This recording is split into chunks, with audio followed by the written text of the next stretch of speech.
A judge chuckled upon hearing that 17-year-old Naomi was representing her cousin in court, but the entire courtroom fell silent by the time she concluded her statement. The courtroom held a subtle aroma of coffee and aged floor polish. Fluorescent lights hummed above as Naomi Ellison proceeded through the double doors, holding a substantial manila folder close.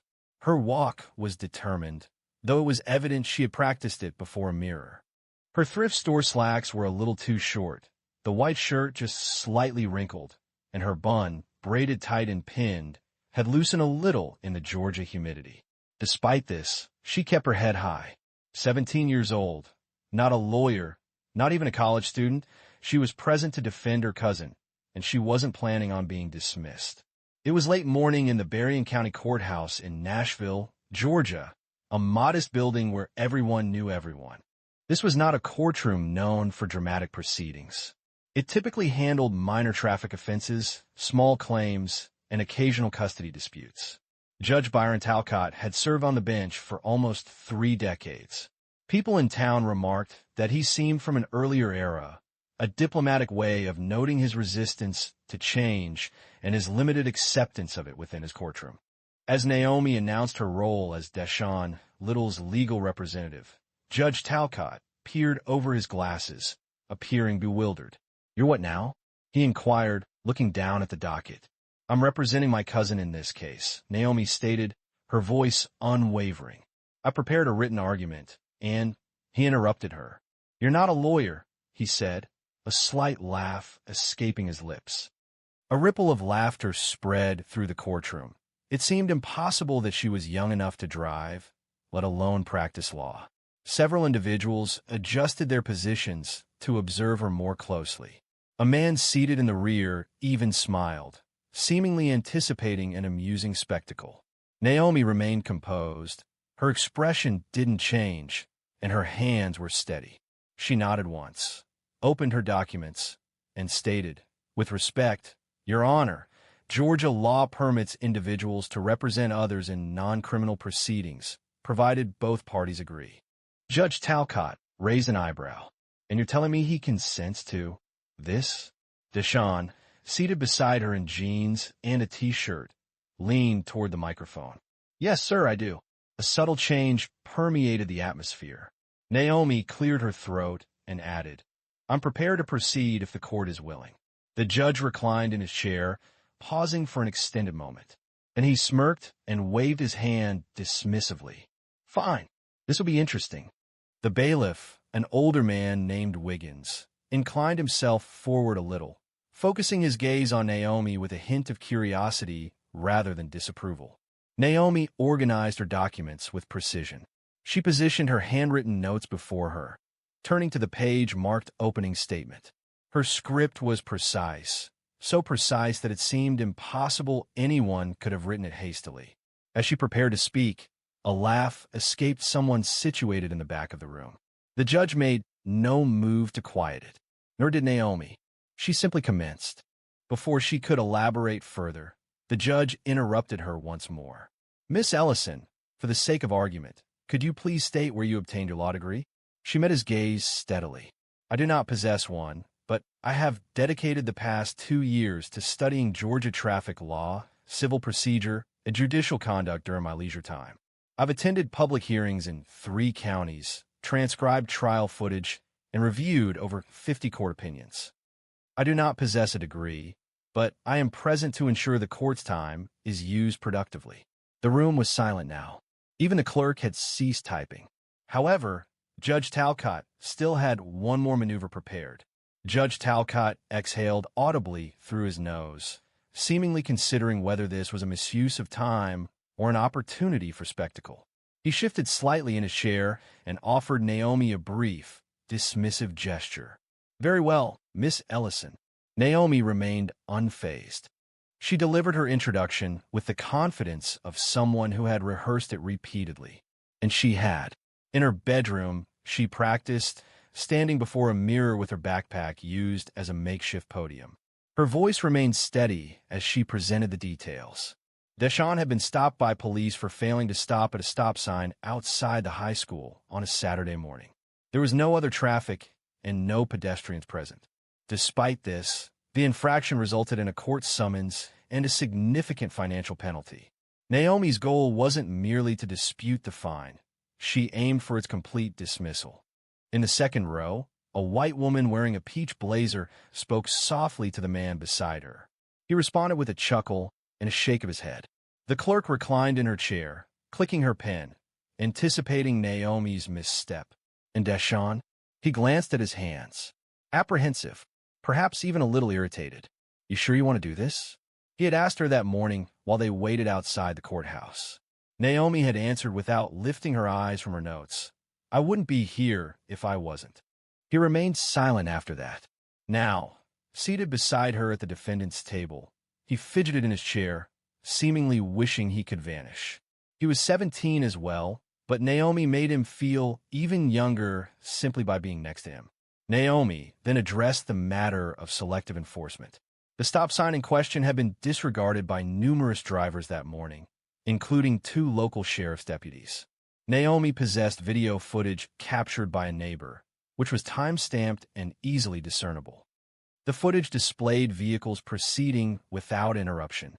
There were no visible lights, no audible sirens, and no issued citations. She positioned a small USB drive on the table and raised her gaze toward the judge. "With the court's permission, I'd like to submit this as evidence." Judge Talcott remained still for a moment. Then, deliberately, he turned his attention to the bailiff. "Let's take a look." The screen activated. The courtroom's attention focused. The video consisted of straightforward street footage captured by a home security camera. Vehicle after vehicle passed the sign without pausing. Naomi allowed the recording to play for 20 seconds before stopping it and indicating a license plate belonging to a county sheriff. "I'm not suggesting that the law shouldn't be enforced," she stated, "only that it should be enforced fairly." There was no laughter this time. The judge, however, crossed his arms. "And you believe this demonstrates your cousin was treated unfairly?" Naomi replied concisely. "It demonstrates that enforcement lacks consistency. And when enforcement lacks consistency, citations can become subjective." He observed her intently for a moment. Naomi remained composed under his gaze. What the majority of individuals present didn't realize, couldn't possibly know, was her dedication over the previous 2 summers, secretly attending hearings in 3 counties. She documented proceedings with a well-used pen, quietly reciting legal terminology into a tape recorder obtained from her science teacher. No one had instructed her in these actions. Her high school lacked law electives, and internship opportunities for girls like her were scarce in Berrien County. Consequently, she pursued self-study. She dedicated late nights to reading legal blogs and case opinions while her mom worked double shifts at the nursing home. She prioritized this over socializing, foregoing parties and school dances. It was her chosen path. Now, upon her first opportunity to apply her knowledge, those present perceived her as a young person pretending. "I'll accept her." The judge cleared his throat. "We'll admit the video for review." "Continue." Naomi nodded and kept going, but the atmosphere hadn't changed yet. People still looked at her as if this would inevitably fail. But then Naomi said something that even made the court reporter lift her head. Naomi placed her palms flat on the table, leaned in just a little, and said, "This citation isn't just about a stop sign. It's about accountability. The question of whether authority figures, including officers, are held to the same standards as those they stop." That specific phrasing resonated powerfully. It didn't appear scripted, but its impact was undeniable. A noticeable silence fell over the room, unlike any that had come before. The murmuring ceased, and the expression softened. The clerk paused her pen-chewing habit. Even Judge Talcott reacted, seemingly surprised by her candid remark. Deshawn observed his cousin with a newfound perspective. He had always recognized her intelligence. Family members had expressed similar sentiments. However, this situation felt different. Naomi proceeded swiftly, turning to the subsequent page of her materials. Her notes were meticulously organized with a color-coded highlighting system. Blue indicated facts, green represented legal principles, and yellow marked quotes she had committed to memory. She began discussing Owens versus State of Georgia, a 1999 case concerning traffic enforcement and racial bias. She methodically reviewed the court's opinion, detailing it line by line, and clarified how the court recognized that unequal enforcement damaged public confidence. The judge intervened.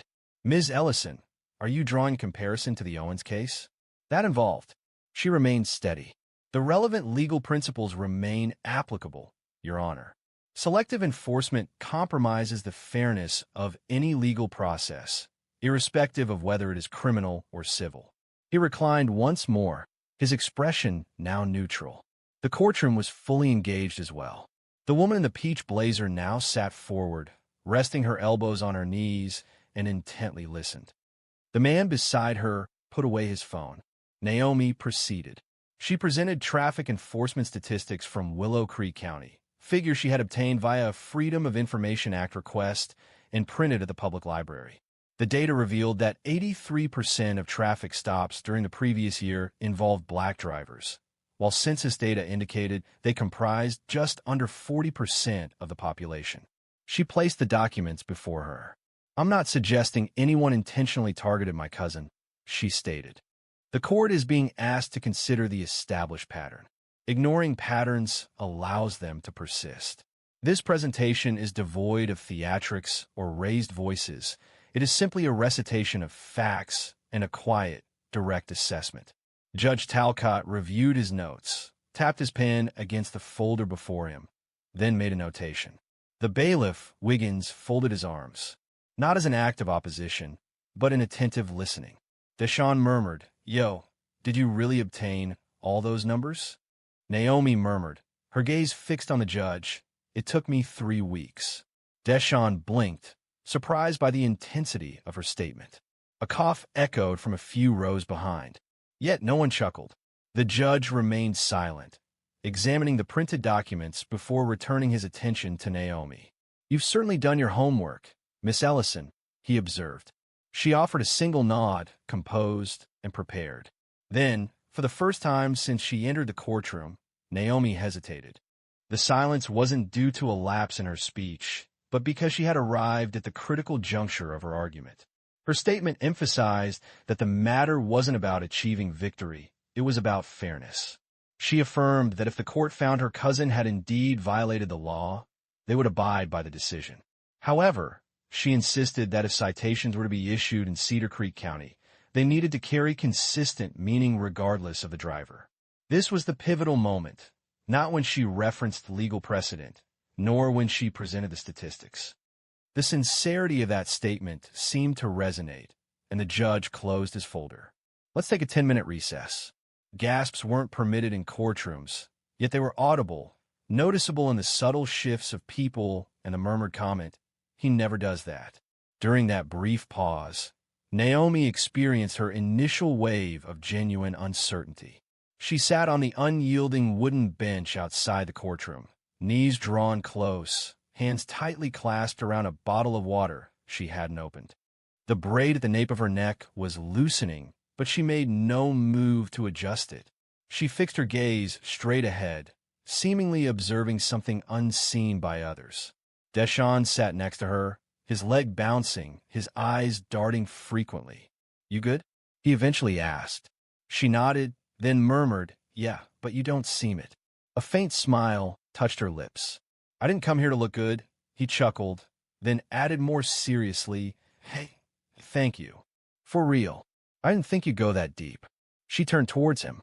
"You didn't think I meant it?" "I mean, I knew you were smart.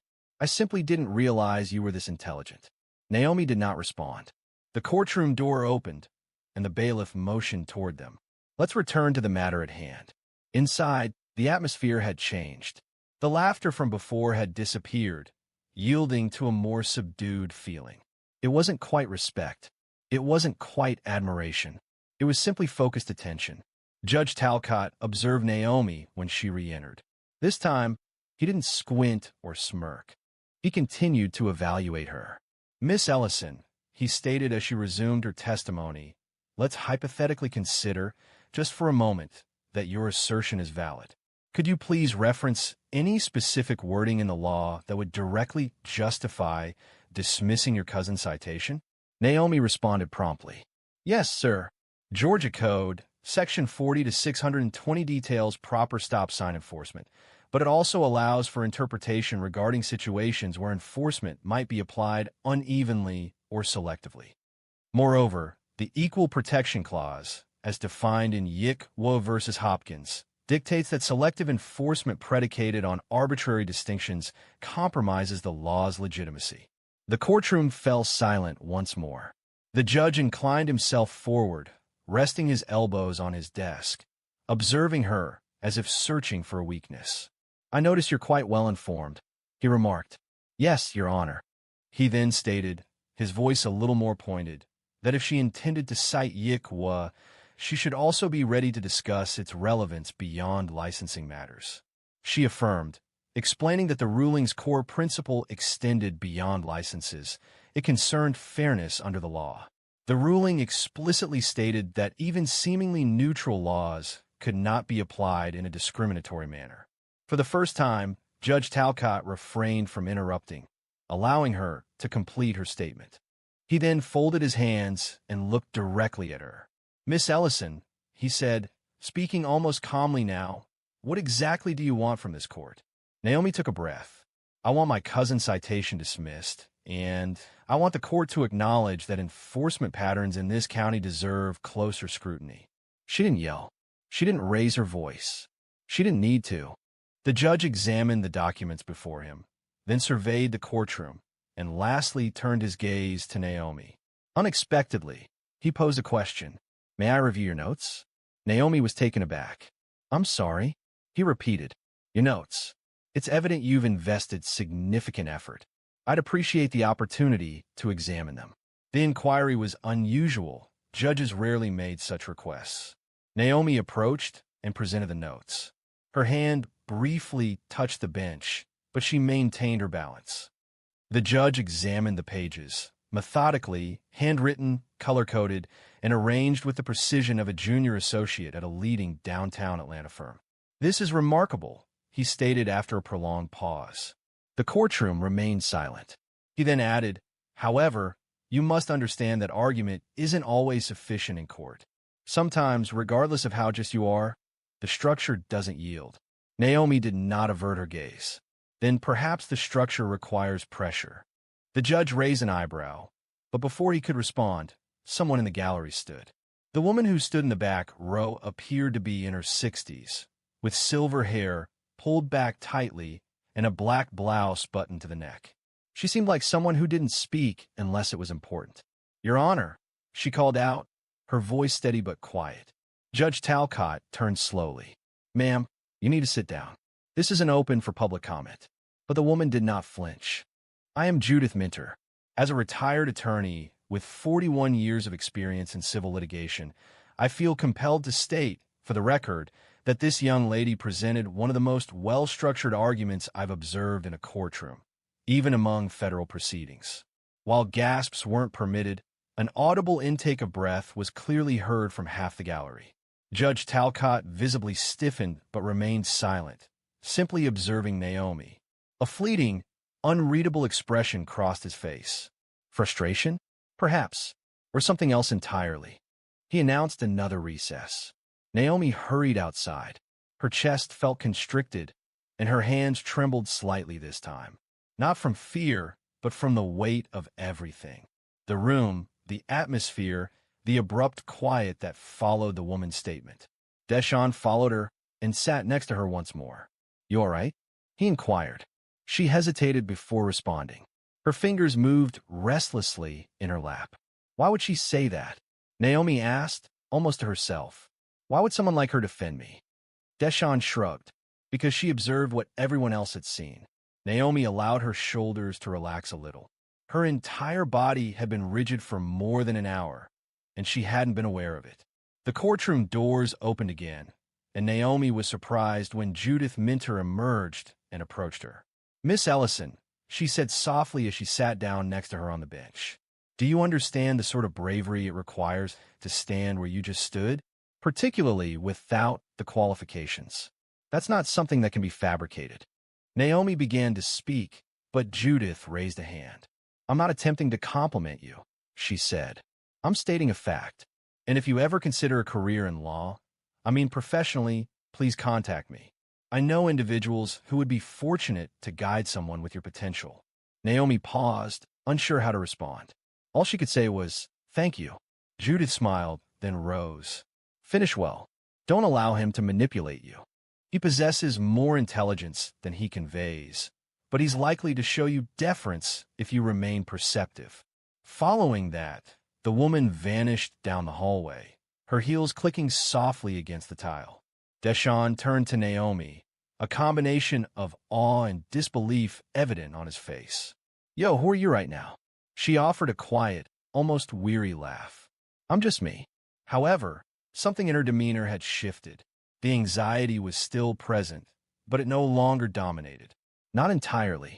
The bailiff entered the room. They're ready. Naomi stood, adjusted her shirt, and retrieved her folder. As she re-entered the courtroom, there were no whispers, no smirks, and Judge Talcott no longer leaned back as if dismissing her. Instead, he leaned forward. Naomi returned to the table, arranged her closing statement, and awaited approval. The judge offered a brief nod. Proceed. She took a final breath to compose herself, and then she began. The words she was about to speak would silence the entire courtroom. Naomi spoke calmly, no need for raised tones. My cousin is a teenager. He committed a minor error. But if the law isn't applied equally to all, young, old, black, white, officer, civilian, then it ceases to be law. It transforms into a suggestion, or, even more detrimentally, punishment for some and a caution for others. A stillness fell over the room. No one moved. Every gaze in that room was focused on her. Even the clerk, who had kept her fingers poised over the keyboard, was frozen midair. She continued, we've all heard that justice is blind, but it shouldn't be deaf. It shouldn't ignore patterns, or silence people who speak up about them. Naomi walked slowly to the evidence table, pulled up the citation, and held it out. This citation isn't just about a stop sign. It's about the choice to enforce, or not enforce, the law based on who's in the driver's seat. Her voice remained steady, almost calm, but her words carried significant weight. She addressed the judge. You inquired previously about what I sought from this court. I stated then that I desired the citation dismissed, and I maintain that desire. However, I also want recognition that fairness should not be something earned through appearances or background. It should be inherent, a given, for all. Judge Talcott looked down, tapping the citation folder again with the corner of his pen. He remained silent. Not yet. I may not hold a degree, Naomi stated, but I've gained knowledge observing courtrooms and opinions and law books over the past 2 years. I've learned that when justice functions correctly, it isn't felt as dominance. It feels like understanding, like recognition that you were listened to. Her voice faltered just a little at that final word, not enough to disrupt her flow, but enough to serve as a reminder to those present that she remained a teenager, still human, still someone who shouldn't have been required to prepare for this. She closed her folder and stepped back. Silence. A full 10 seconds elapsed before Judge Talcott finally exhaled. He adjusted his glasses, surveyed the courtroom, then focused his eyes on Naomi. I've been doing this for a long time, he said, long enough to recognize when someone enters this courtroom with something prepared, and when they enter with something authentic. He paused. You, Miss Ellison, you presented something authentic. Another pause. I am dismissing the citation. The issue isn't related to your cousin's connections, but rather the manner in which you presented this case. Furthermore, the evidence you offered prompted questions that this court cannot disregard. A murmur arose within the gallery, marked by surprise, quietness, and deference, yet he had not concluded. Judge Talcott moved forward, placing his hands on the desk. To be candid, I initially found amusement in your presentation, and that was an error. You didn't simply prepare, you informed this courtroom, and myself included. You maintained your position in a setting not intended for someone of your stature to speak with authority. And I believe this will not be the last instance. He tapped the gavel once. Not forcefully, simply to conclude proceedings. Court is adjourned. Naomi remained still initially. Deshawn observed her, as if she were an unfamiliar person. Or perhaps he was at long last perceiving the version of her that had always existed. Those present in the gallery did not immediately leave. Several approached her discreetly. The clerk even nodded once, murmuring, "Nice work, kid." Naomi held her folder close to her chest again. But now it didn't seem like a shield. It felt like a credential. As she and Deshawn walked out into the sun, he nudged her. "You're going to be on somebody's billboard one day." She laughed. "Not unless they catch me on a good hair day." He smiled wide. "Nah, I mean it. You changed something in there." Naomi looked ahead at the street, eyes squinting against the light. "I hope so." What followed would demonstrate that this instance marked merely the commencement of events. A week later, Naomi found herself once again in her bedroom, amidst piles of notebooks, scattered pens, and her aged school laptop adorned with discolored stickers. Her triumph at the courthouse had been reported in the local news. It wasn't extensive coverage, simply a few brief mentions in the Nashville Herald and a Facebook post from an individual who had been present in the gallery. However, the phone call that fundamentally altered the situation did not originate from a journalist. The call originated from the office of attorney Roland Brewster, located in Macon. She nearly ignored it, as the phone number was unknown and her mom had cautioned her against answering unrecognized calls. However, an intuition prompted her to answer. "Is this Naomi Ellison?" A voice inquired. "Yes," she replied. "This is Angela from the office of Roland Brewster. He would like to speak with you, if you're available." Naomi straightened on the bed. Certainly?" A click was heard. A man's voice then spoke, warm yet straightforward. "Naomi, my name is Roland. I've been practicing law in Georgia for 27 years. A colleague of mine, Judith Minter, sent me a copy of your court presentation. She said I'd be a fool not to reach out." Naomi remained silent initially, not due to nerves, as she wasn't feeling them. She was simply uncertain if it was genuine. "I want to offer you something," he continued. "It's not a job, yet, but it's a mentorship, one that could develop into something further. There's a summer program designed for young, creative thinkers. We want you to be a part of it." She discovered her ability to speak up. "But I haven't started college yet. I haven't even finished high school." He chuckled. "That's not important. We're not seeking degrees. We're looking for minds capable of sparking change." Naomi looked at her notes. The same ones she'd used in court, now spread across her desk like discarded awards. "I'm intrigued," she said. "Excellent," Brewster replied. "Please send me a copy of that argument." Following the call, Naomi remained still for an extended period. She didn't move or smile, simply taking everything in. A change had occurred. The courtroom proceedings were over. However, her personal journey, that unconventional path she had constructed independently, using library books and YouTube lectures, was no longer hidden. Her mom entered the room. "Are you hungry?" she inquired. Naomi nodded, feeling ravenous. Sitting opposite each other at the small kitchen table, her mom inquired, "Do you truly desire to pursue this? Law? Seriously?" Naomi ate her sandwich deliberately, then responded, "Yes. I believe I already am." Her mom offered a look, a drawn-out, probing expression unique to mothers, and then nodded once. Following this, she stated, "Then you better continue demonstrating your capabilities." That evening, Naomi remained up reading, driven not by obligation, but by a sense of purpose. Analyzing legal precedent felt less like an assignment and more like a language she was finally proficient in. The following morning, she received another call, this time from a high school student from 2 towns over. "Hey," the girl said, "I saw what you did. My brother's case is similar. I don't know where to begin. Could I ask you a question?" And with that, Naomi evolved into something more, not just a bright student, not just a relative advocating for family.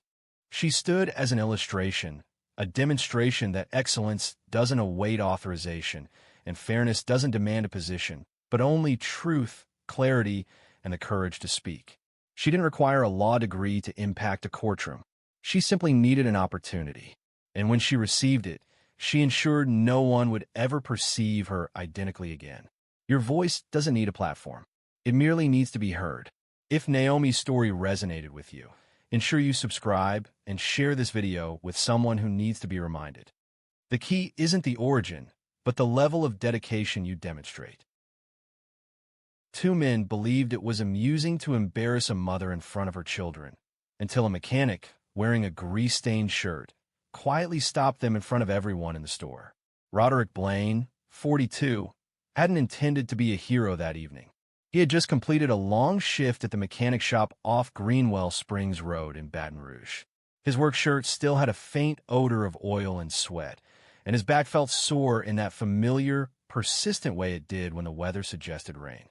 He intended to quickly purchase a few items: milk, eggs, perhaps some smoked sausage, and return home before his niece completed her homework. She had been staying with him for several weeks while her mom worked the late shift at the hospital. They had established a regular pattern: dinner, cartoons, spelling drills. He didn't even use a cart, opting for a handheld basket and a mental list. The store experienced a lack of congestion, yet a palpable sense of unease hung in the air. Shoppers with weary expressions, children complaining, a hurried individual quickly maneuvering past, someone proceeding at a leisurely pace. It was the sort of atmosphere where direct glances were avoided, and all desired a swift entry and exit. Roderick was in the process of his internal review and moving towards the frozen foods area. That's when he detected it, a voice distinct, piercing, rising above the subdued sounds of checkout scanners and squeaking cartwheels. A different voice then, laced with laughter. It wasn't a pleasant sound, the type that prompted a tightening of the jaw before understanding its cause. He turned, his attention drawn to the disturbance. Two men were positioned close to the freezer doors. They appeared to be about his age, perhaps slightly younger. Both wore baseball caps. One had a Bluetooth earpiece, and the other displayed a tattoo extending up his neck. Their posture seemed relaxed, but their voices did not match. They weren't shouting, but they were acting. A young woman, likely in her early 30s, stood nearby. She was wearing a faded hoodie and attempting to manage two children, a toddler in the cart and a boy around 7 years old holding on. Her daughter was upset. Her son looked down at the floor. The woman held her SNAP card tightly. Roderick initially struggled to understand every word the men spoke, but their tone conveyed their message. They said she should have waited for a man before having so many children. He thought she likely had a different partner for each child. The man with the earpiece quietly laughed, shaking his head as if the woman were a joke. Roderick halted. He stood there, 2 feet from the frozen peas, one hand still holding his basket. He observed the woman's shoulders become rigid, her jaw tighten. However, she didn't acknowledge them. She focused on her daughter, gently moving the cart back and forth as if it were a cradle. Silence filled the space. No one intervened. He looked around the aisle. The sound registered.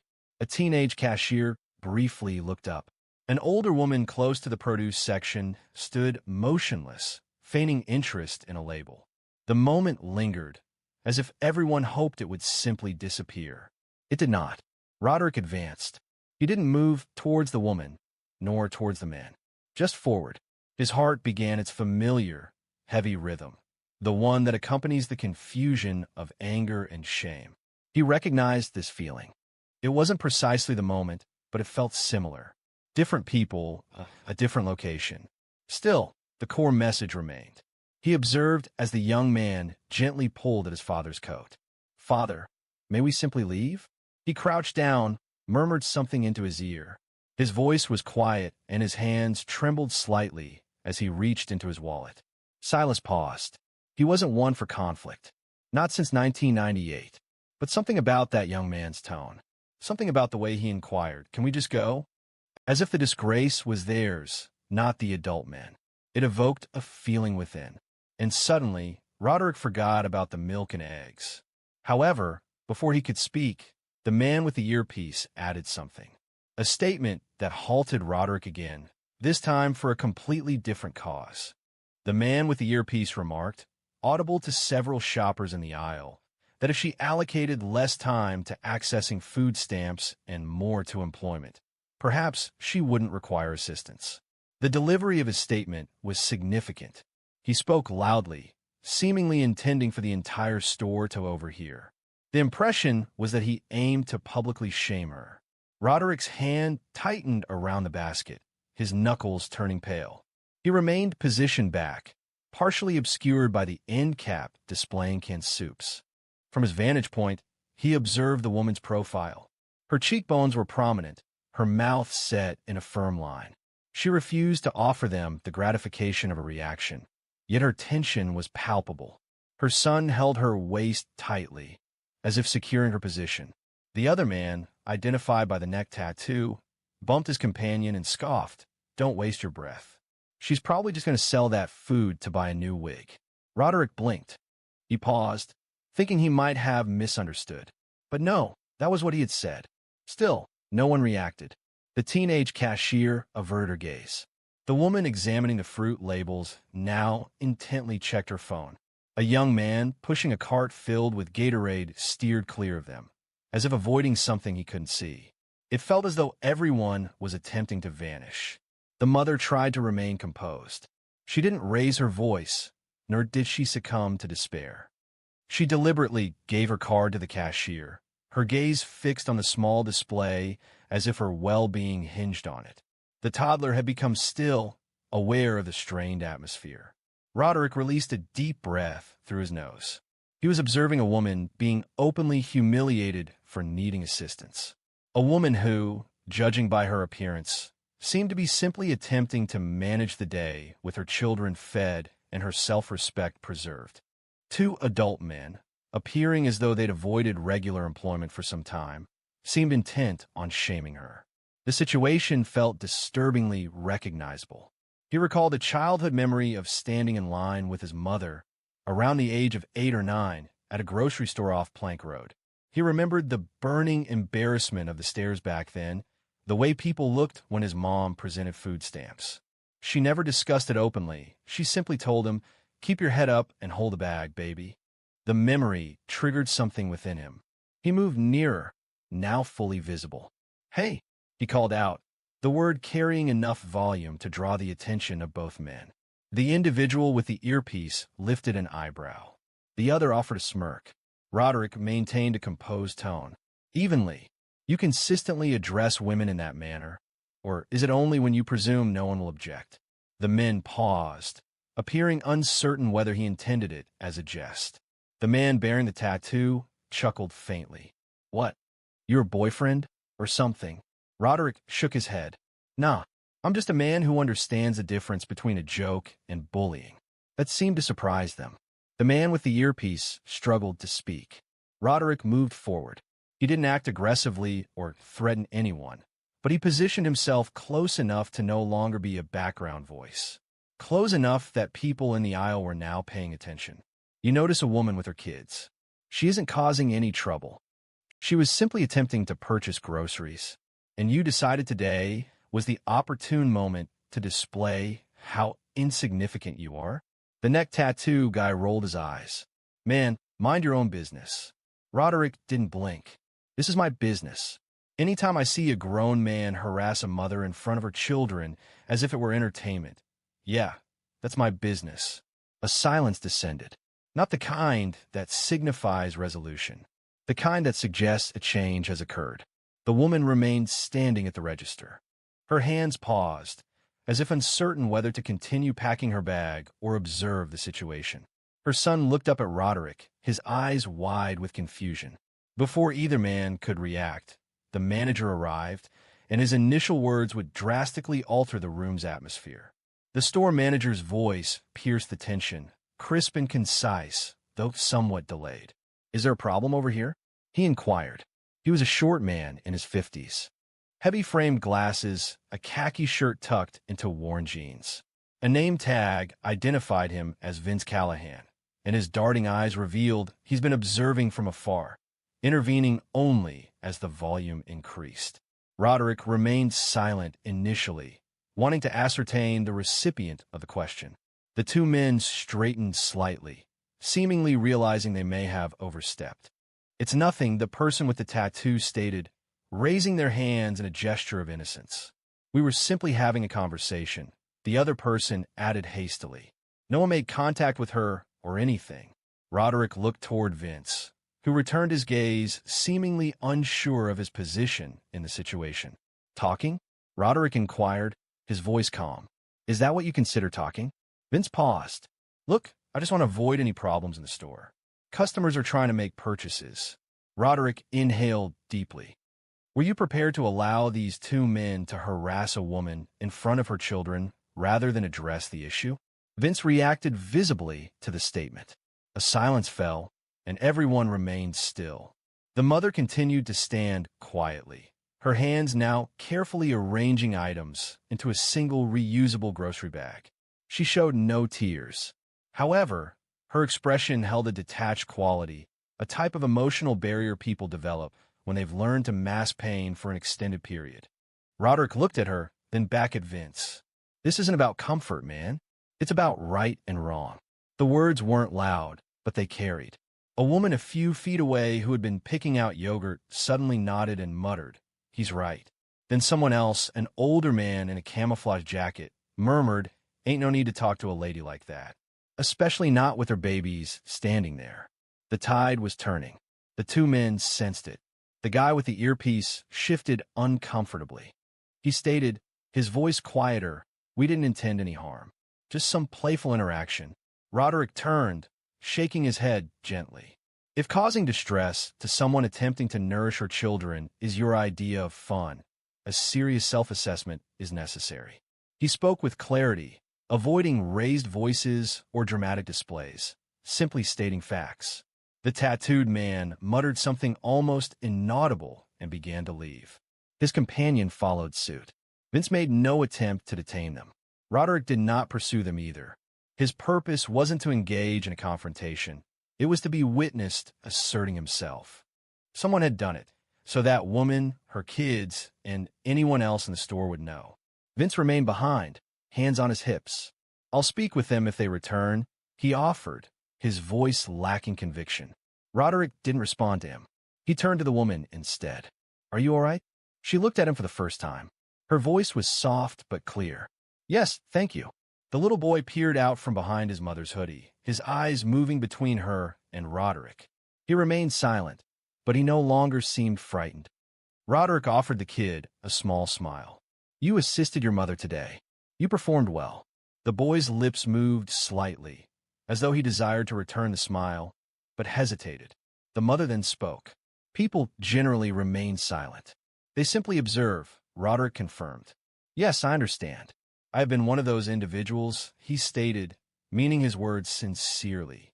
He had remained quiet in different locations, different circumstances, not out of concurrence, but because it was simpler, unlike this time. Just as things seemed to be calming, the boy spoke, causing Roderick to hesitate more than any comment from the adults. Roderick was preparing to take his basket and allow them to proceed without interruption when the boy looked up and quietly asked, "Are you my mom's bodyguard?" The unexpectedness and innocence of the question stopped Roderick in his tracks. The woman immediately turned, her eyes widening. "Baby, please don't say that." Roderick chuckled softly, not in derision, but in genuine surprise. He knelt down to be at the boy's eye level. "No, I'm not your bodyguard," he said, "but I noticed something that seemed amiss. And sometimes, when something is wrong, it's important to speak up." The boy appeared puzzled. "Even if it's not your mother," Roderick paused. "Particularly if it's not your mother." The mother retrieved her bag and reached for her son's hand. "Say thank you," she murmured, her voice remaining calm, but detached. "Thank you," the boy replied. His voice was softer now. Roderick rose, observing their preparations to depart. The toddler had fallen asleep against his sister's shoulder within the cart. The mother offered him a courteous nod, then refocused on her children and proceeded towards the door. Roderick remained standing for a moment longer, his basket dangling limply in his hand. His anger had subsided. He felt weary of encountering individuals who believed they could utter whatever they pleased to whomever, without repercussions. He was weary of seeing children learn those lessons without realizing it. He also felt frustrated by missed opportunities, moments that required the courage to speak up. He walked down the bread aisle, but suddenly everything felt wrong. He no longer felt like shopping. His appetite had disappeared near the frozen pizza. He drifted towards the self-checkout, considering he might just grab a drink, something cold, and leave. As he turned the corner, he saw them once more, the mother and her children, positioned by the vending machines close to the exit. She was searching her purse, likely looking for coins. Her son was sitting on the bench, softly rocking his sleeping sister. Roderick lessened his pace. A portion of him desired to continue walking. He believed he had already fulfilled his responsibility. However, something about her expression. It wasn't fear. It wasn't anger. It was weariness. The kind of weariness that doesn't dissipate with rest. The weariness that accumulates over years of being overlooked, criticized, and disregarded. He moved closer, deliberately. "Got enough for the machine?" he inquired. She looked up, visibly surprised. "Oh, I was just checking if I'd change," she explained, adding, "I told him he could choose a snack if he waited patiently." Roderick reached into his pocket and produced a few wrinkled dollar bills. "Let me assist," he offered. She paused. "I didn't request," she began, but he gently interrupted. "You didn't." "I'm offering," she finished. Her expression subtly hardened. It was pride. It mirrored the clothing his mother used to wear. It was the sort of person who prefers self-reliance, yet recognizes respectful assistance when it's provided. She nodded once, her movement now with less uncertainty. Her son selected a pack of cookies and a juice. Roderick inserted the payment and observed the machine's mechanical sounds as it dispensed the item, resembling a somewhat awkward expression of gratitude. "What's your name?" she asked. Roderick extended his hand. "Tanya. Tanya Wells." A tremor passed between them, a connection felt beyond a simple meeting. Her gaze settled on him, clear and unwavering, devoid of gratitude or obligation. Just even. No response was needed back there, she observed. "I know," Roderick replied. "But I didn't want your son to perceive that silence as typical," she confessed, pausing briefly before directing her attention to her boy, who was eagerly opening a package of cookies, as if it were Christmas. "I hope he remembers your face," she said, and Roderick remained silent. He was at a loss for words. However, before he could leave, Tanya posed a question he hadn't anticipated, causing him to observe her and himself with a new perspective. "You got kids?" Tanya inquired. Roderick was taken aback by the question. It was delivered so casually, as if requesting directions. Yet, the underlying significance felt more substantial than the words suggested. He paused, then offered a slight shrug. "No, not mine anyway. My niece has been staying with me. Her mom works nights at the hospital." Tanya nodded, indicating she understood. "So you're the safe place for somebody?" Roderick hesitated. He hadn't previously considered that perspective. He wasn't intentionally trying to be a safe place for anyone. He was simply providing assistance, doing what was necessary. However, the way she phrased it caused a feeling of constriction in his chest. "Trying to be," he replied. They paused briefly in that unusual area situated between two vending machines and an automatic door, which repeatedly opened and closed as customers passed. The exterior air grew darker. The store's illumination made the location feel colder than it actually was. Tanya carefully removed her daughter from the cart, cradling her in one arm. The toddler shifted, appearing drowsy but making no noise. "You don't speak as if you're frightened," she stated. "I wasn't," Roderick responded. He didn't express a desire for a confrontation, she observed, receiving a slight smile in response. "I've experienced conflict before," he stated. "It hasn't altered much." Words did today. Roderick remained silent initially, because, honestly, he wasn't certain what the day had altered, if anything at all. The men departed as if everything were normal. Vince, the manager, offered little resistance. The majority of onlookers simply remained still and watched. However, her son had smiled, and Tanya was still present, standing tall. That surely had to signify something. At that moment, the automatic door opened once more, and the two men from before re-entered. Roderick's body stiffened immediately. Tanya's did too. She held her daughter closer. Her son slid off the bench and moved behind her, as if trying to disappear. However, the men didn't glance in their direction. They kept their gaze ahead, bypassed Roderick entirely, and proceeded toward the rear of the store. Perhaps they would return for beer. Or perhaps they had simply forgotten something. They remained silent. They avoided eye contact. They didn't even acknowledge our presence. Roderick didn't pursue them. He didn't need to. Tanya released a long, deep breath. I anticipated an attempt. They will not, Roderick stated calmly. Not tonight. A few feet away, the teenage cashier, the same one who had averted her gaze previously, was now maneuvering a small cart of returns toward the register. She halted as she passed Roderick. I observed what you did, she said quietly. Roderick turned to her. She looked over at Tanya and her children. I regret not saying anything, she thought. Roderick nodded thoughtfully. You will next time. The girl offered a slight, almost self-conscious smile and departed. She made no attempt to turn back. Tanya looked down at her son. Come on, dear. He clasped her hand, holding tightly onto the cookie pack. Roderick observed them as they walked towards the parking lot, the little girl now fully awake and rubbing her eyes against her mother's shoulder. Tanya glanced back once, their eyes connecting briefly. It wasn't a thank you. It wasn't a farewell. Simply a silent recognition, genuine and sufficient. He turned to depart, retrieving his overlooked basket, stepping back to do so. Yet, something felt altered. The eggs could wait. So too could the milk. As he walked out into the night, a personal realization sparked within him, a feeling connected to his past that he hadn't considered in years, triggering a memory with unexpected force. Roderick did not go home immediately. He remained in his truck in the parking lot, with the window rolled halfway down, allowing the warm Baton Rouge air to flow in as the sky transitioned from gray to black. The grocery store lights hummed behind him, fluorescent and seemingly without end, stretching long shadows across the parking lot. He gazed forward for a considerable time, his hands resting on the steering wheel, the engine off, not because he anticipated something, simply thinking, dwelling on a weighty feeling. That boy's question, "Are you my mom's bodyguard?" repeated in his mind, and the way Tanya had said, "You're the safe place for somebody." He hadn't anticipated either of those sentiments to linger, but they had. The recollection that surfaced wasn't dramatic or overwhelming. It was subtle and understated. Perhaps that's why it affected him so deeply. He was 10, waiting in line with his mother at a corner store just outside Port Allen. It was summer, and his shoes were 2 sizes too small. His mother had been working 3 part-time jobs since his dad left. On that day, her EBT card malfunctioned.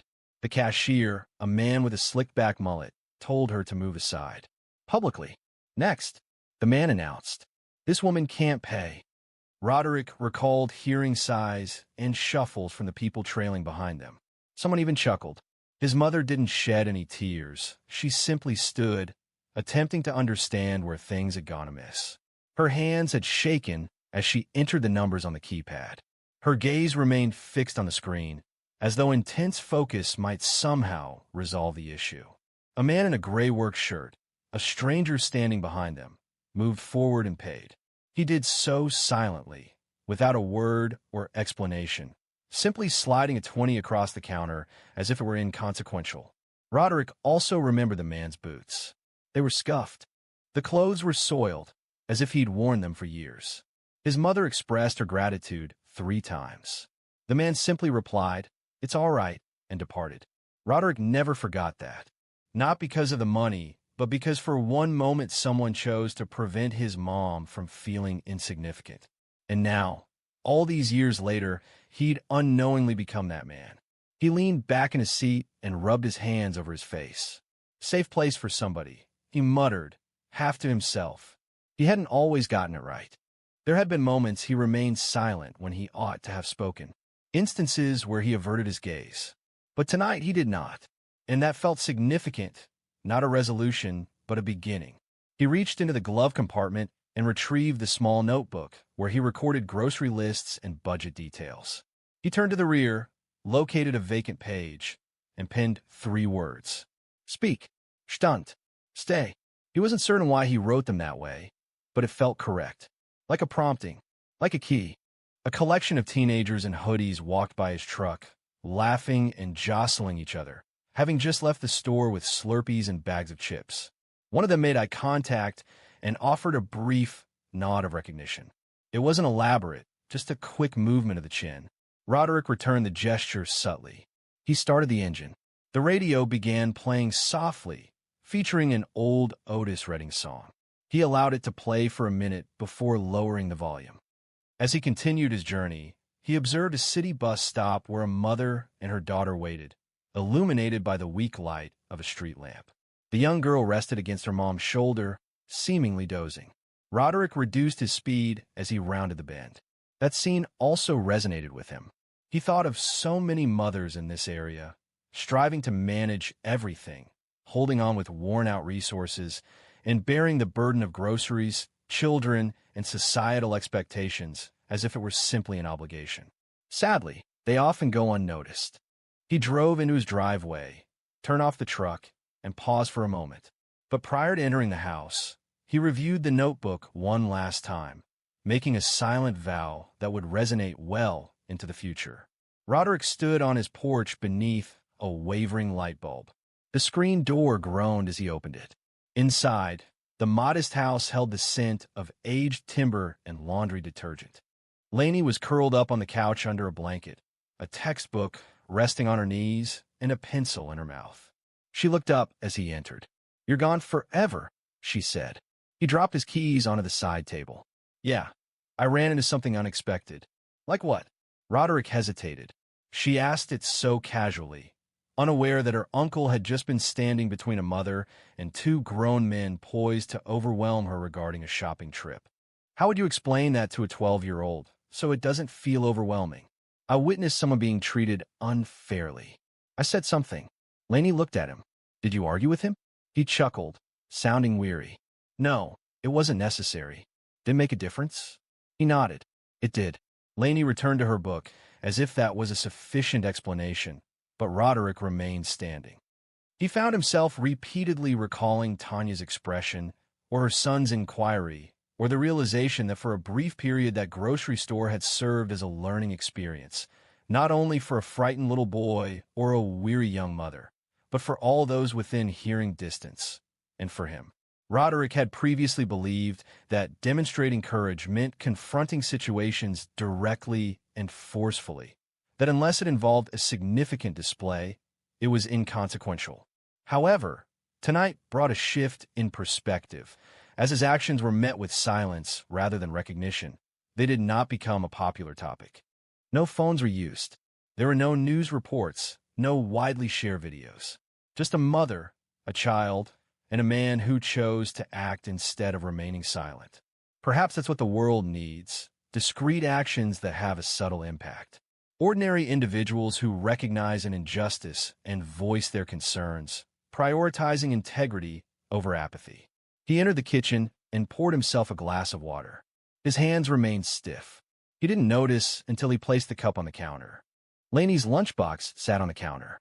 He opened it, almost automatically, to see if she's left anything behind. Inside, he found a half-eaten apple and a note he's written her earlier that morning. "You got this. I'm proud of you." He paused, looking at it. 4 short words on a sticky note. And she's kept it. That affected him more than he anticipated, because it reminded him that words don't need to be forceful to resonate. They don't have to be flawless to be significant. He returned to the living room, settled beside Lainey, and observed the math homework she was finding difficult. "Do you need some help?" she offered, silently passing him a pencil. While they solved the problems together, he looked at her. This small, brilliant, stubborn girl, unaware of how frequently the world would challenge her and how vital it would be to advocate for those unable to do so themselves. He wished she would retain this memory of him. He wanted her to recognize someone who championed another person, unrelated and undeserving of such action, yet still in need of protection. That's the essence of strength he hoped she'd see. After finishing the final problem, Lainey looked up and said, "You're like one of the good guys, huh?" Roderick smiled. A genuine smile this time. He tried to convey. She nodded, seeming pleased. "Good." A silence fell between them. The television hummed softly in the background. A dog barked once from somewhere beyond, then fell silent. Roderick relaxed against the couch, allowing the stillness to descend. He wasn't obligated to act as a bodyguard. He simply needed to demonstrate that he cared. And for this evening, that was sufficient. Should you ever witness someone facing unjust treatment and feel compelled to intervene, honor that impulse. Offer a word. Take action. Even minor deeds hold significance. They instruct. They safeguard. They are important. If this narrative resonated with you, even slightly, please share it. Perhaps someone else needs to read this today. And if you haven't already, please subscribe. Real stories like this deserve to be shared. The CEO, known for his quiet demeanor, entered his own dealership incognito. What he overheard a salesman say to a struggling single mother abruptly halted him and initiated an unforeseen sequence of events. Derek Belton appeared unremarkable, certainly not the person who authorized salaries for 137 employees. He wasn't wearing a blazer, didn't carry a briefcase, and he arrived without a driver. That morning, he wore faded Levi's, well-worn sneakers, and a Tennessee Titans cap shading his face. He would be unrecognizable, even to the regional manager he had dined with 2 Fridays prior. He parked his black 2011 Honda Accord a short distance away. It wasn't a necessity. He possessed the means for a garage full of luxury vehicles. However, today was not about displays of wealth. He walked the additional block quietly, noticing the texture of the pavement with each footfall. As the dealership appeared, the signage, crisp and prominent, displaying Belton Auto Group across the glass, caused him to hesitate. His name. But what was happening beneath the surface? The concerns had initially surfaced as quiet remarks. A customer in Murfreesboro reported being sold an extended warranty she didn't comprehend. A family in Franklin alleged their monthly payment differed from the agreed-upon amount. These were minor issues. However, they caused Derek to question things. This location in Charlotte, Tennessee had consistently been a high-volume dealership. It specialized in mid-range vehicles and enjoyed strong sales. People trusted this dealership, or they once did. The showroom doors opened as he entered. The air held the scent of coffee and Armor All. A bell chimed above him, yet no one acknowledged it. Derek surveyed the area. There were 3 sales desks and 2 salesmen engaged in conversation by the corner water cooler. A woman managed the reception desk, absorbed in her phone. He appeared unremarkable, and that was his intention. He began his assessment in the service bay. It was quiet, the technicians working diligently, focused on their tasks. He observed nothing unusual. He proceeded through the customer waiting area, observing a man browse a magazine as his daughter entertained herself on a damaged iPad. He received no assistance. There was no greeting, not even a simple acknowledgement. He approached the line of Camrys situated near the glass wall. A couple stood close by, engaged in a conversation with a salesman whose speech was rapid and overly enthusiastic. The older man appeared displeased. The woman seemed bothered. "Sir," the salesman stated, "you won't locate a more advantageous offer anywhere. This item is covered by warranty and has seen minimal use. However, I can offer this price only if we finalize the agreement today." "That's the current situation," Derek mentioned. He recognized this as a tactic he hadn't been taught and made a note to himself. He then proceeded around a corner close to the used inventory office and paused. A young woman, likely in her late 20s, wearing a light jacket and carrying a baby in a carrier, was speaking with a man in a navy blazer. She appeared anxious, repeatedly looking down at a well-worn envelope she held. It likely contained pay stubs or a bank statement. The salesman presented himself with an assured, perhaps overly confident, demeanor, speaking with charm and certainty. "You're receiving full coverage for the first 3 years?" the salesman stated.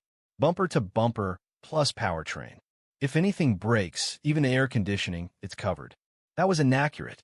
And the $895 fee I referenced, that's standard practice. We apply that to all our transactions. It covers a comprehensive pre-delivery inspection, interior cleaning, and anti-theft VIN etching. Derek paused. VIN etching? That practice had been removed from the dealership's process 3 years prior. And warranty coverage? No, that wasn't consistent with the terms. He had personally revised those contracts to ensure greater honesty and transparency. His pulse decelerated. He retreated a step back, out of their line of sight, heart pounding, but not from anger. It was disappointment. This was his business. This was his name. And this man was deceiving, with ease, a woman who appeared to have saved every cent to be present. Derek wasn't prepared to show himself. Not yet. He needed to observe the situation's extent. Derek moved discreetly behind a row of brochures close to the finance office, watching unseen. The woman nodded slowly in response to the salesman's words. Her fingers closed more firmly around the envelope. The baby in the carrier shifted and emitted a quiet whimper, but she seemed largely unaware. She was attempting to remain calm, likely assessing how closely the figures aligned with her budget. The salesman leaned in, lowering his voice. "You don't need to worry," he said. "People get nervous about credit checks, but I know how to navigate the process. I'll get you into a vehicle today, even if we have to be resourceful." She hesitated, her eyes flicking toward the exit. But the salesman kept his tone steady, reassuring. Too smooth, too confident, Derek clenched his jaw, then turned away. He didn't want her to feel observed. He walked towards the far end of the showroom, where a teenage boy was standing near a pre-owned SUV. A salesman passed him twice, without a greeting or any offer of assistance. He simply walked by. Derek moved next to the boy. "You're considering this one?" he asked. The teen looked over, seemingly a little taken aback. "Yeah, possibly. My aunt is outside. She asked me to check it out while she parks." Derek nodded. "Do you know what kind of engine it has?" The kid shrugged. "Not really. She simply requires a secure environment. Her vehicle malfunctioned last week, another incident. Another customer was missed. It was hurtful, not due to the lost transaction, but because it confirmed everything for Derek. At some point, they had ceased to listen, stopped acknowledging individuals. And it wasn't just a single problematic employee. It was a prevailing attitude, a recurring behavior. He proceeded towards the reception desk. The woman still hadn't looked up. She tapped her screen, chewing her gum, scrolling. Derek positioned himself in front of her, simply to gauge the situation. 10 seconds elapsed. Then 20. At last, she raised her head and blinked. "Oh, do you have an appointment?" "No," Derek replied calmly. "Just browsing." She responded with a languid smile, gesturing vaguely towards the floor. "They'll get to you." They did not. For the subsequent 30 minutes, Derek moved between various departments. The only assistance he received came from a young lot attendant named Trevor, who appeared to be no older than 19. He noticed Derek close to the service entrance and offered, "Sir, do you need anything? We have water inside. I can get you a brochure if you're interested in the new hybrids." Derek smiled and replied, "I'm good. Thank you." He then asked, "What's your name?" Trevor responded, "Trevor." "Do you like it here, Trevor?" Trevor paused. "It's all right. People can be rude. Not just customers, but sometimes managers too. I prefer to keep to myself." "Do they treat customers fairly?" Trevor looked down. Most of the time. There was no bitterness in his tone. Derek placed a reassuring hand on the kid's shoulder. "Be careful who teaches you what," he advised. Trevor looked at him, then nodded. Before Derek could say anything further, a familiar laugh came from the glass hallway. Brent Collar, the salesman, was now leading the young mother toward a side office. Her name tag said Brent Collar. She appeared overwhelmed, holding her papers tightly. Derek kept a discreet distance as he watched. Brent paused before the office door, retrieved paperwork from a file, and announced, "Here's the first quote. It's going to appear high initially, but please don't worry. I'll adjust it once I input your information into the system. This is our standard procedure." Derek moved nearer, feigning interest in a flyer on the wall. From his position, he observed the quote. The figures were inflated. Listed were charges for warranty, dealership fees, VIN etching, and a maintenance guarantee, all non-standard and unapproved. This was everything Derek had worked to eliminate years prior. Brent, however, did not appear to be a person apprehensive about disregarding regulations. He presented as someone who believed no one was observing. Brent indicated for the woman to take a seat. She settled into the chair, moving her baby's carrier to the floor nearby. The little girl made a soft whimpering sound and kicked gently, yet Brent did not even look down. His gaze remained focused on the documents he held, turning pages, emphasizing sections, and drawing circles. Each action appeared rehearsed, refined, and routine. We're going to structure this to ensure your monthly payment stays under $350, he stated. The woman offered a slow, cautious nod. What's your name again? He inquired, barely looking up. Monique, she replied. Monique Ellis. Derek stood just outside the office, back against the wall, feigning interest in the certified pre-owned display. He overheard every word. Brent smiled. All right, Monique. You're going to love this. You're approved for a 2019 Corolla. Excellent condition, low mileage. That's a significant advantage. We remain committed to your protection. Therefore, we're providing a 3-year full coverage plan. This includes everything from the engine to the electronics. Roadside assistance is also included should you lock your keys in the car. That level of peace of mind?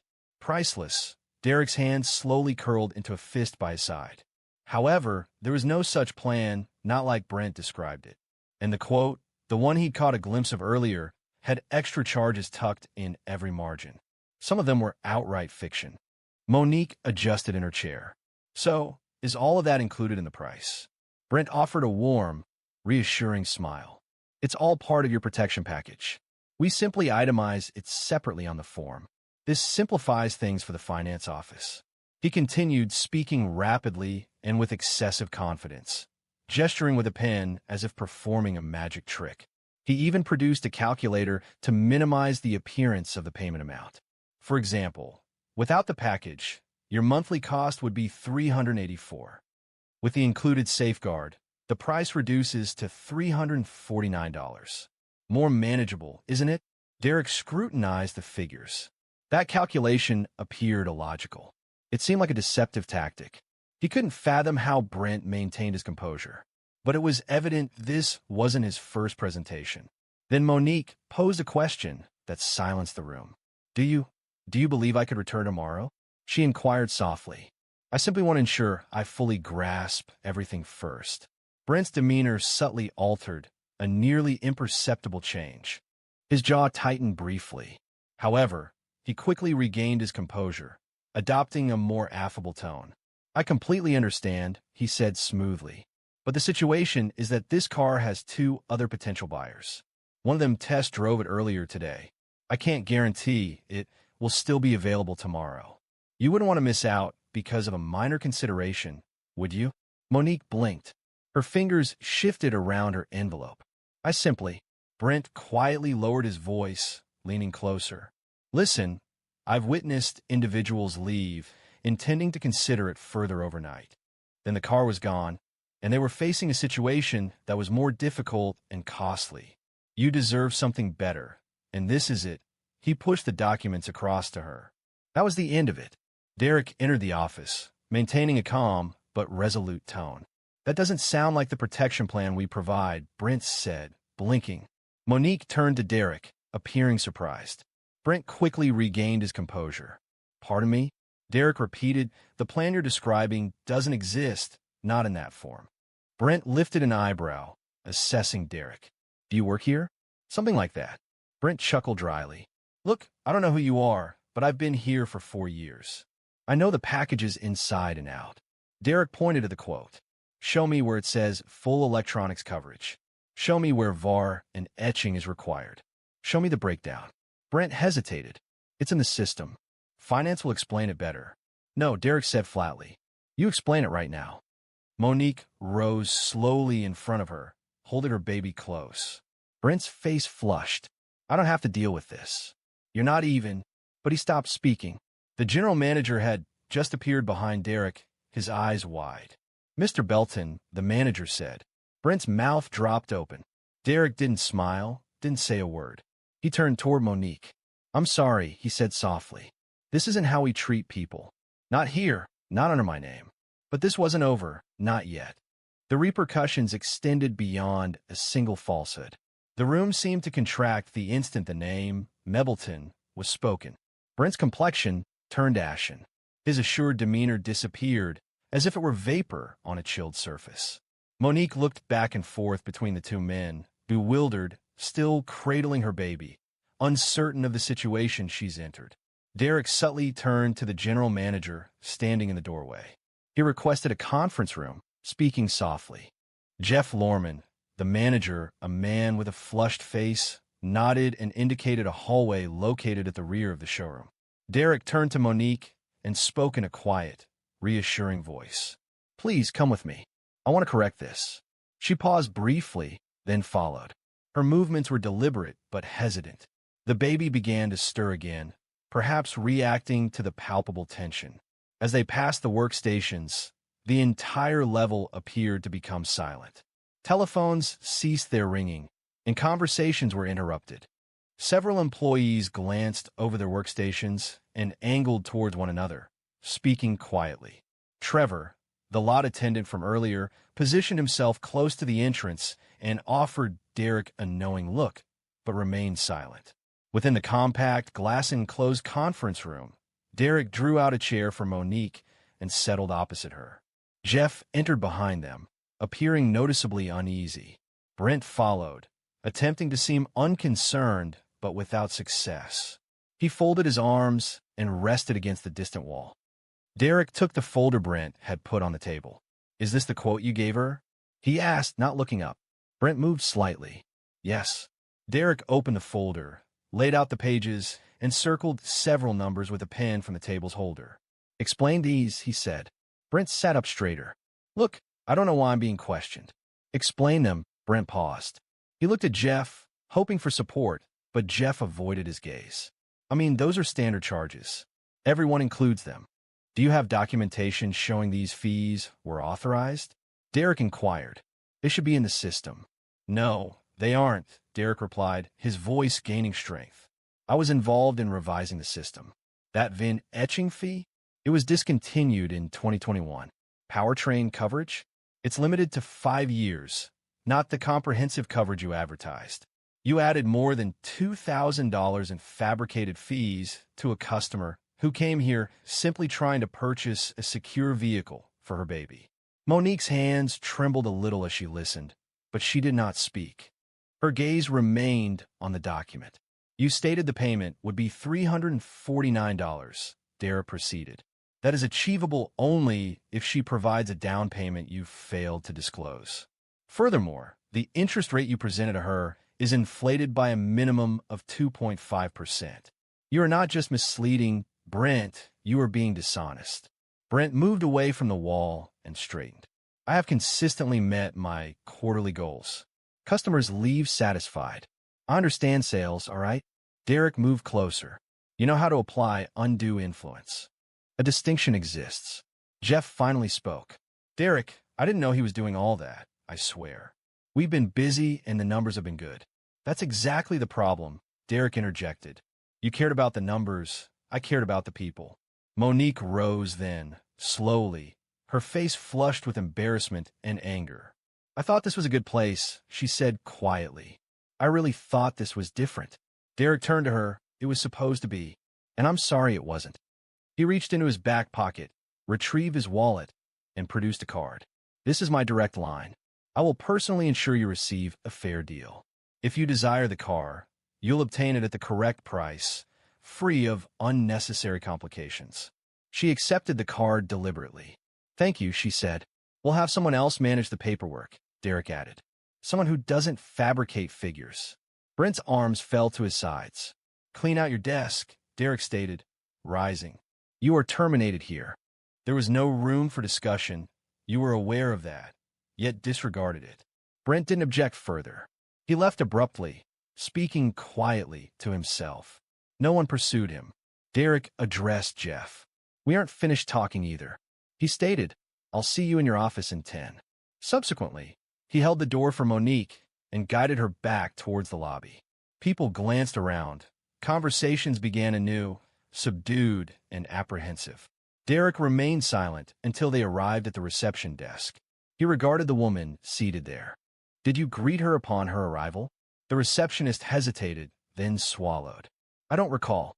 Derek slowly shook his head. "Begin to recall, or begin searching." However, dismissing a single employee wouldn't resolve the underlying issues. Derek recognized that a cultural shift was necessary, or the company would decline from within. Derek was seated alone in Jeff Lorman's office, gazing out at the dealership floor through the blinds. A heavy silence filled the room. From behind the closed door, the usual showroom sounds had resumed. The usual sounds filled the office: casual chatter, the click of footsteps on tile, and ringing phones. However, a new feeling now permeated the atmosphere, a sense of unease. He glanced up as Jeff entered, his movements uncertain. The man appeared diminished, as if suddenly aware of his oversight. Jeff took a seat without prompting. "I was unaware," he said softly. "I truly swear to you, Derek, I wasn't aware Brent was engaging in that activity." "But you were aware of something," Derek responded. "You knew complaints were increasing. You were aware that deals were becoming more competitive. You were also aware that customer satisfaction scores decreased last quarter, and you attributed it to the surveys used." Jeff remained silent. Derek moved forward, resting his elbows on the desk. "What happened to what we created here?"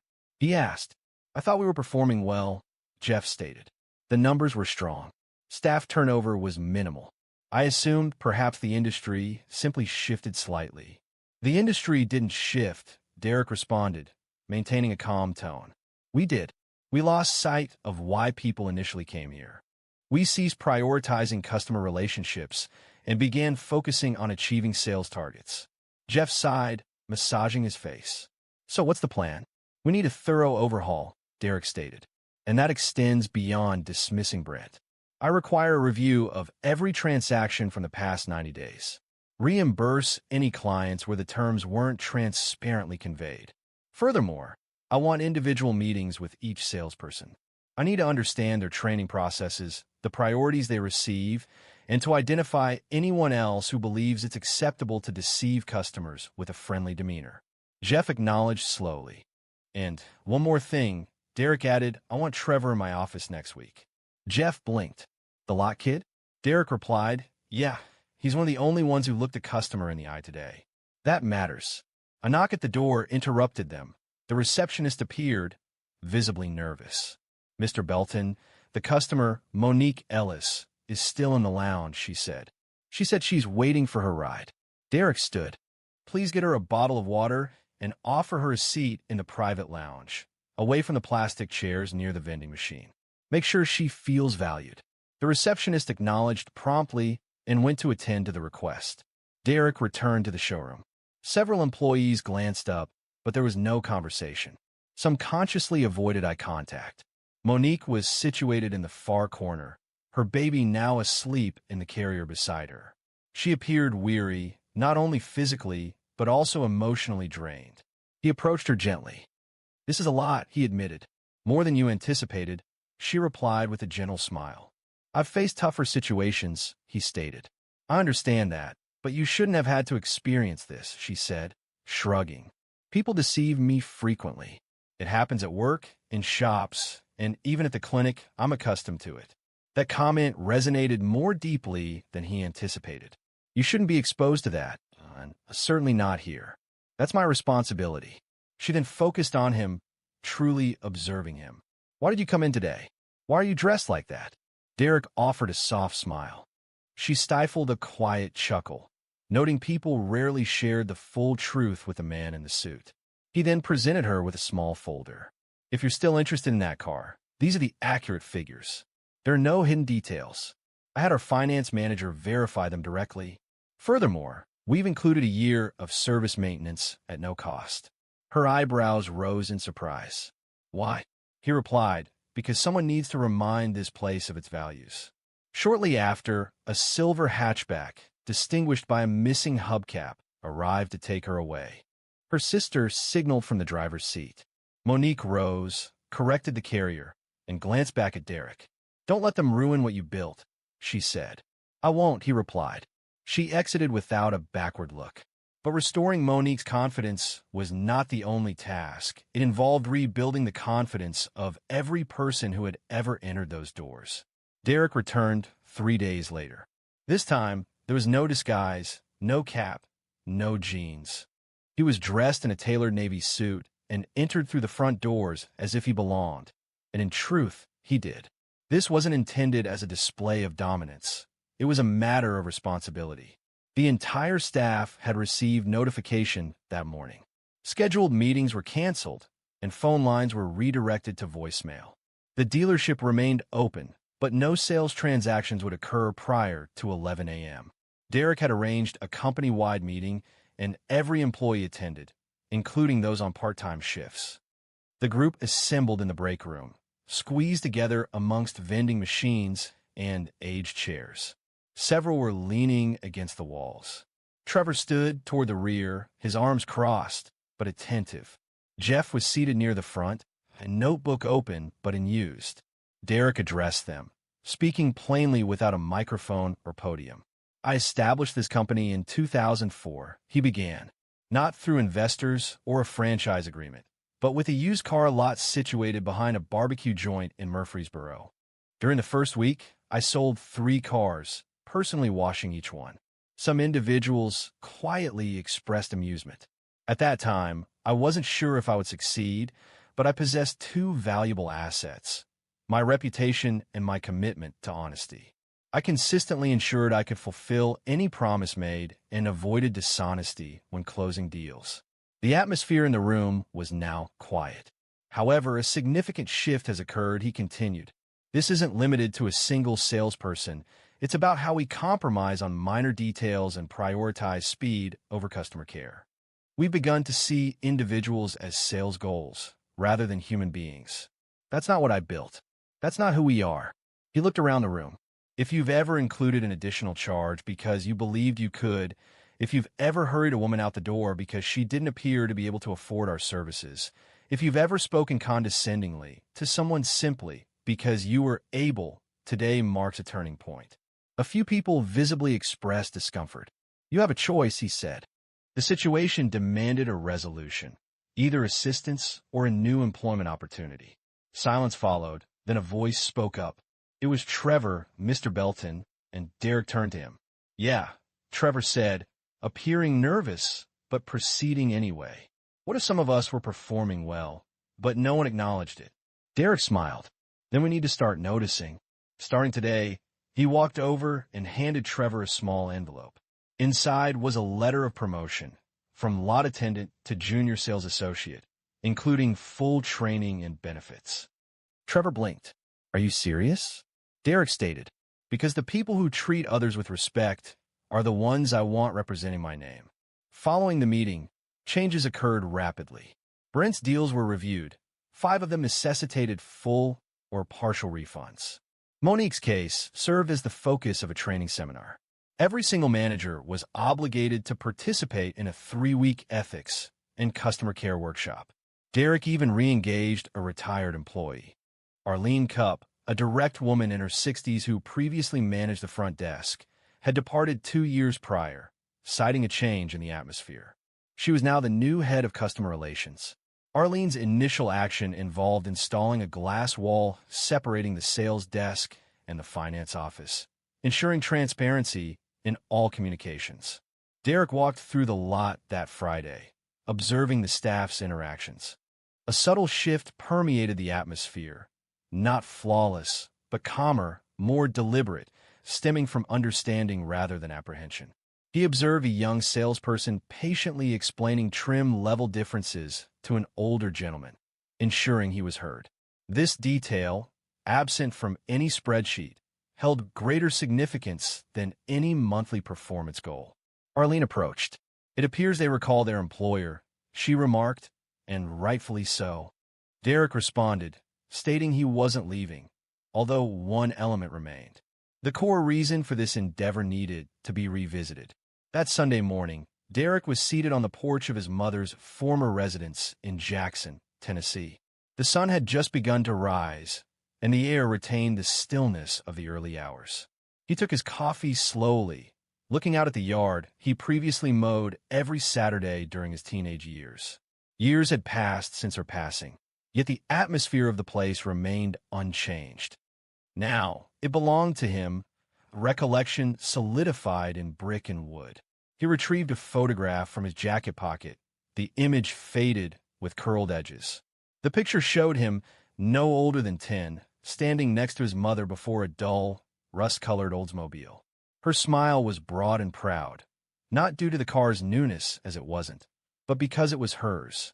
That marked the day she purchased her first vehicle independently. He recalled how she, a nurse, managed without a cosigner or assistance, relying solely on her paycheck and a salesman who painstakingly explained each document before she signed. Derek remembered her meticulously verifying every detail. He remembered her asking questions, even when her voice wavered, and how the man behind the desk never made her feel inadequate for doing so. He remembered that. And now, decades later, he occupied the man's position behind the desk. He was the man whose name appeared above the showroom. He was the person who influenced every customer's experience upon entering. He looked at the picture once more. That instance profoundly impacted him, teaching him that dignity wasn't something acquired through wealth. It was something inherent, deserved simply by being present and making an effort. The world hadn't been kind to his mother, but on that day, she received recognition, and he carried that with him. Returning to the dealership the following week, Derek requested a new plaque be installed by the entrance. The message stated that we treat each customer as if they were purchasing their first car, demonstrating dignity, patience, and honesty. It wasn't intended for widespread attention or media coverage. The goal was for every employee to read it daily. Trevor read it every morning, first thing. Monique returned a month later to have her car serviced. She entered wearing a hoodie, holding her daughter, and smiled upon seeing Trevor at the desk. "You remember me?" she asked. He smiled in return. "Of course I do. We had her in that silver Corolla, correct?" She affirmed. "She's performing well." They continued their conversation briefly, covering minor details, and the interaction felt comfortable, because now it felt natural. Derek observed from his office, unnoticed, simply watching. He didn't require attention. He desired none. The focus wasn't on him. The purpose was this: you don't establish a successful business solely on profit. You build it on trust, on the manner in which you treat people when you believe no one is observing. He learned that from his mom. He communicated this to others via Brent. And now, with each handshake, each sale, each explanation provided without pressure or misleading information, he was restoring it. Incrementally, deliberately, that's what integrity truly represents. Not something asserted, something safeguarded. For once lost, regaining it demands all your resources. And Derek Belton refused to allow his reputation to signify anything other than honesty. If this story resonated with you personally, if it brought to mind a time you felt disregarded, or a time someone championed you when they weren't obligated to, please subscribe. We have more stories coming that speak to the heart, not just the headline.